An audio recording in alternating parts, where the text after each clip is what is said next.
Assalamualaikum warahmatullahi wabarakatuh. Waalaikumsalam. Alhamdulillahirabbil alamin. Wassalatu wassalamu ala asyrafil anbiya'i wal mursalin wa ala alihi wa sahbihi ajmain. Amma ba'd. Bapak-bapak jamaah Masjid Jamiatul Khair yang insyaallah dimuliakan Allah Subhanahu wa taala.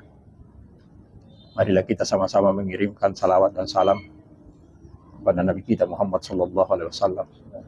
Allahumma shalli wa sallim wa barik alaihi. Malam hari ini kita kembali pada acara dialog Masjid Jamiatul Khair yang bertema hakikat pembangunan atau hakikat kemajuan pembangunan. Pembangunan yang kita kenal sekarang ini ada dua, pembangunan fisik dan pembangunan non fisik. Pembangunan fisik adalah pembangunan yang menyangkut masalah kemaslahatan orang banyak, kepentingan umum. Misalnya pembangunan jembatan, jalanan untuk kepentingan perdagangan dan bisnis misalnya. Dan pembangunan sekolah untuk mencerdaskan kehidupan orang banyak. Pembangunan bendungan misalnya untuk pengairan dan pembangkit listrik. Dan pembangunan yang kita maksudkan non fisik di sini terkadang dilupakan. Pembangunan fisik banyak dilakukan, tapi dilupakan pembangunan non fisik. Misalnya pembangunan non fisik yang banyak kita lihat sekarang ini adalah membangun tempat-tempat pengajian Al-Quran atau membangun pondok tahfiz misalnya. Mungkin saja pemerintah berat untuk membangun seperti apa yang dikatakan tadi itu, pondok tahfiz, karena ada agama lain.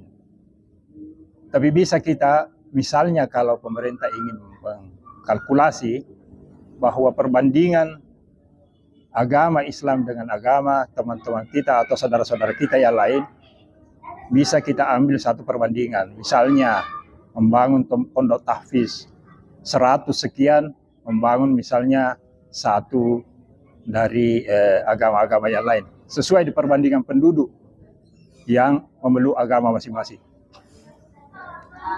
Ada peringatan Allah Subhanahu wa taala di dalam Al-Qur'an, wala tabghil fasada fil ard innallaha la yuhibbul mufsidin. Janganlah membuat kerusakan di muka bumi ini. Nah, ini sekarang yang banyak terjadi. Misalnya banyak pembangunan yang menyerobot kepentingan masyarakat umum.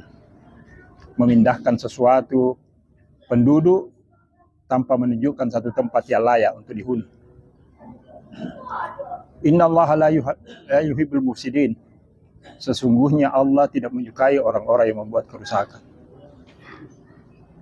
Oleh karena itu, mengapa kita angkat topik malam hari ini?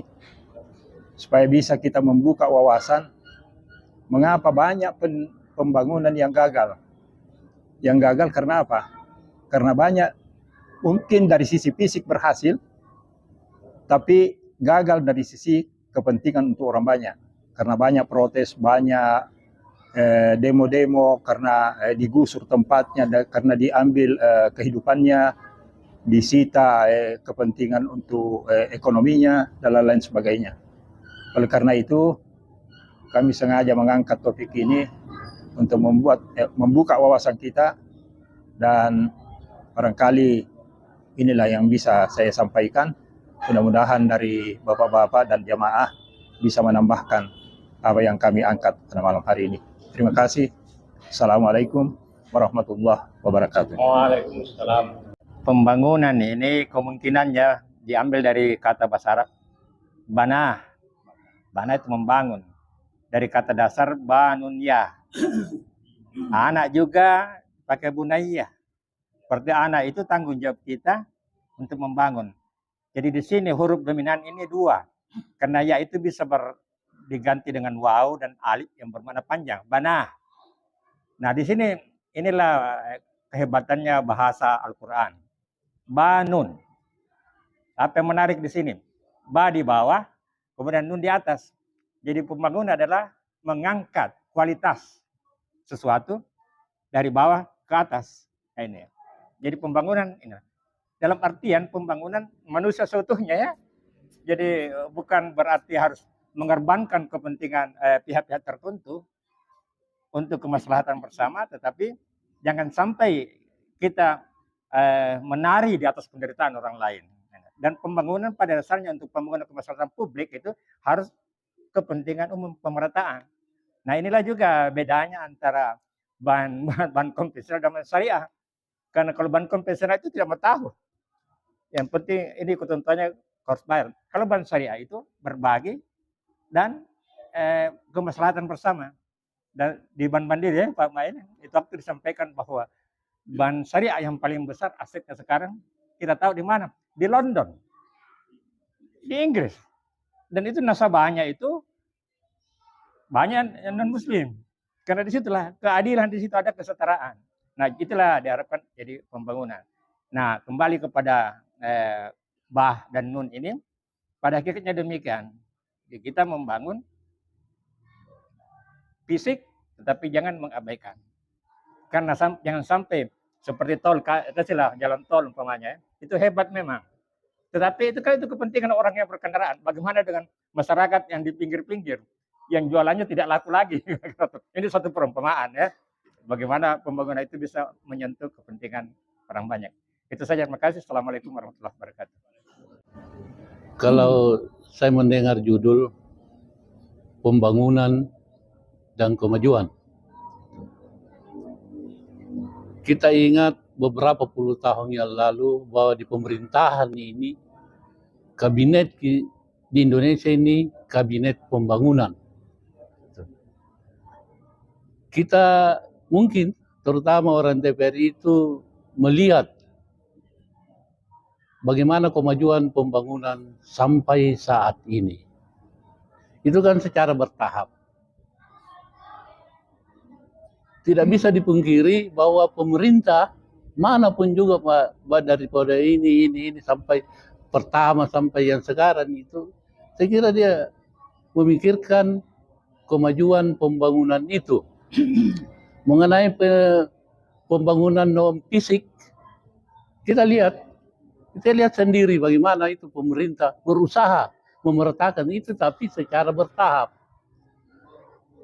Saya sendiri merasakan di pemerintah kota saja, kita itu dalam 1 tahun 3 kali itu rapat untuk menentukan arah pembangunan 1 tahun. Jadi kita susun APBD, itu ada pembangunan, rencana penerimaannya. Uangnya itu belum ada uangnya. Tapi ada rencananya, rencana penerimaan dari pajak ini, dari penerimaan ini, dari DAU, dari dana ulang khusus apa, dan bantuan pemerintah pusat itu sudah dipikirkan semua. Jadi 3 kali itu sudah itu dievaluasi, sudah itu dihitung lagi. Sisanya yang tahun lalu itu menjadi anggaran tahun berikutnya. Itu semua untuk pembangunan. Kita tidak menutup mata kita melihat. Ini saja Malengkeri. Saya tahun 82 ada di sini, ini jalanan di luar 1 meter. Terus pemerintah berusaha melebarkan sehingga menara masih ini diambil. Jadi itu menara masih dulu di jalanan itu di luar. Jalanan di sini sudah maju semua sampai di pelosok desa. Bahkan dulu pembangunan di bidang pendidikan ada impres. Waktunya pemerintahan Orde Baru dulu itu impres. Bahkan di sama Patompo dulu itu SD kompleks Patompo Tanggul Patompo itu pembangunan. Jadi tidak bisa kita, harus diakui bahwa pembangunan itu tetap merata, berkelanjutan dan memajukan. Yang penting kita bagaimana kita memeliharanya. Mungkin sementara, terima kasih. Assalamualaikum warahmatullahi wabarakatuh.